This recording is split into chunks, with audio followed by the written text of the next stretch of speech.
এখন বাজে ওই ভোর 6টা মতো, না মানে ভোর বলবো না, সকাল 6টা।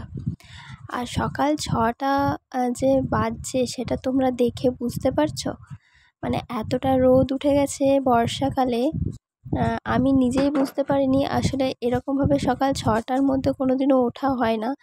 মানে কোয়ার্টারে আমাদের জলটা আসে সেহেতু মাই সকালবেলায় জলটা ভরে নেন। তো আজকে যেহেতু মায়ের একটু শরীরটা খারাপ, একটু মানে বেশ ভালোই খারাপ, একটু পেটের সমস্যা হয়েছে, তো সেই জন্যে সকাল সকাল আমি উঠে জলটা ভরে নিয়েছি।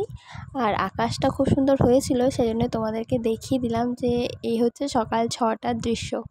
মানে আসলে আমিও অনেক দিন দেখিনি, সেই জন্যে আর কি।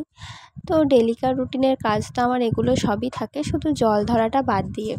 তো সবই আমি করে নিচ্ছি। আজকে কোনো কাজের মানে আলাদা করে কোনো রুটিন নেই যে এগুলো করছি বা অন্য দিন করি না, তা নয়, সবই আমিই করি।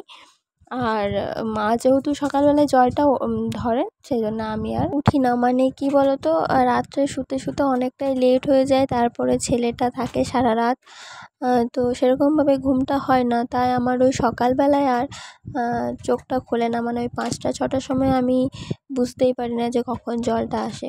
তো সেজন্যে ওই দায়িত্বটা এখানকার মায়েরই। তো সমস্ত কিছু জিনিসপত্র গুছিয়ে নিচ্ছি, ঝাঁট টাট দিয়ে দিচ্ছি, বাসি ঘরগুলো সব ঝাঁট টাট দিয়ে দিলাম, রান্নাঘরটাও। তার সাথে দেখলাম বিস্কুটের কৌটোটা খালি হয়ে গেছে, সব ঢেলে নিচ্ছি। ছেলেটার দুধটাও শেষ হয়ে গেছিলো, ওটাও ঢেলে নিচ্ছি। আর মায়ের যেহেতু শরীরটা খারাপ, মানে অনেকটাই খারাপ, সেজন্যে আর কি একটু মানে চিন্তাও হচ্ছে যে কি ব্যাপার, কেন হয়েছে। এই যে এখানে আমি ওআরএস সমস্ত কিছু করে দিয়েছিলাম, এখন মানে খাওয়া হয়েছে, ওই প্যাকেটগুলো সব ফেলে দিচ্ছি। তারপর তোমার ওই তেল যেগুলো ঢেলে রেখেছিলাম, আমি রোজ সকালে উঠে আগে রান্নাঘরটাকে এরকমভাবে ক্লিন করে নিই, কারণ আমার রান্নাঘর ঠিক ওই পরিষ্কার পরিচ্ছন্ন না হলে মানে মাথা খারাপ লাগে, কেন জানি না। মানে রান্নাঘরে ঢুকেই মনে হয় যেন পরিষ্কার পরিচ্ছন্ন যেন থাকে। আমি ওই জন্য না রাত্রিবেলায় সমস্ত কিছু মানে পরিষ্কার টরিষ্কার করে রেখে দিই। কিন্তু আজকে যেহেতু সকালবেলায় তাড়াতাড়ি উঠবো ঠিক করেছিলাম, সেই জন্য রাত্রিবেলায় অতটা কিছু করিনি। আর হ্যাঁ, এই যে আমার একটা পার্সেলও চলে এসেছে সকাল সকাল। এটা হচ্ছে আমি ওই আমার ফ্রিজটা না, মানে আমাদের বাড়িতে এরকমই মধ্যবিত্তদের বাড়িতে ধরো ফ্রিজের মধ্যেই দেখবে সমস্ত কিছু ঢোকানো থাকে। মানে অনেক দিনের বাটি, যেটা হয়তো তুমি অনেক দিন ধরে পাচ্ছ না, সেটা দেখবে ফ্রিজের মধ্যে রাখা রয়েছে। তো আজ আমার সাথে সেগুলোও হয়েছে। মানে অনেক দিনের জমানো সেই দুর্গাপুজোর সময় করা লাড্ডু আমার এই ফ্রিজ থেকে আজকে বেরিয়েছে। তো এই যে অর্গানাইজারগুলো রয়েছে, এগুলো আমি আনিয়েছিলাম। তো এটার প্রাইসটা খুব একটা বেশি পড়েনি, ওই 192 টাকার মতো পড়েছে। 4টে বাকেটের মতো দিয়েছে, খুব সুন্দর কিন্তু কাজগুলো হচ্ছে। তো আমি ওই পরিষ্কার পরিচ্ছন্ন করে নেব বলেও আজকে একটু তাড়াতাড়ি উঠেও ছিলাম, যে যখন সকাল সকাল উঠেই গিয়েছি তখন মানে এটা করতেই হবে। আজকে আমি ঠিক করে রেখেছিলাম যে ফ্রিজটা আর আমি ওরকমভাবে রাখবো না।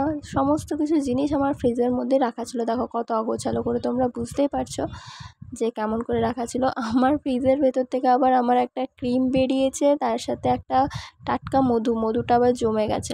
আর এই যে ফ্রিজ ট্রিজ পরিষ্কার করার পর এরকম একটা দেখতে লাগছে। তোমরা বলো তো যে আমি ঠিকঠাকভাবে পরিষ্কার করতে পেরেছি কিনা, আর ভালো লাগছে কিনা অবশ্যই জানিও। তো আমার তো বেশ মনটা খুশি লাগছে, কারণ খুব সুন্দরভাবে মানে পরিষ্কার করেছি, আমার বেশ ভালো লেগেছে। এবার তোমরা বলবে যে তোমাদের কেমন লেগেছে। যেমন পারি টুকটাক করে নিই, বুঝলে, মানে কাজ চালানোর মতো। খুব যে একদম দারুণভাবে সব কিছু পারি তা কিন্তু নয়। তো এই যে আমার ফ্রিজের মধ্যে আমার এই যে রোলারটাও রয়েছে, এটাতে জল টল সমস্ত কিছু মানে বরফ হয়ে গেছে। আমি প্রায় সময় কী করি, রান্না করতে করতে মাঝে মাঝে চলে আসি, নিয়ে ওটাকে মুখের মধ্যে ভালোভাবে ঘষে নিয়ে আবার ওখানেই রেখে দিই।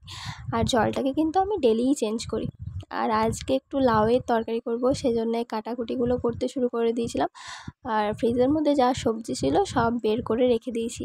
আর অনেক দিন পর না আজ আমি একটু মুড়ি খাবো, তাও আবার ডাল দিয়ে। ডাল মুড়ি খেতে আমার খুব ভালো লাগে। আর এই যে পুজো করব, তো সেজন্যে ফুলগুলো তুলে রেখে দিচ্ছি। আর জানো তো আমাদের বাড়ির সামনেই না একটা ওই কাঠগোলাপের গাছ আছে, সেই ফুলগুলো তুলে এনে না এরকম দেখো খোপার ক্লিপ করেছিলাম, আমার বেশ ভালো লাগে।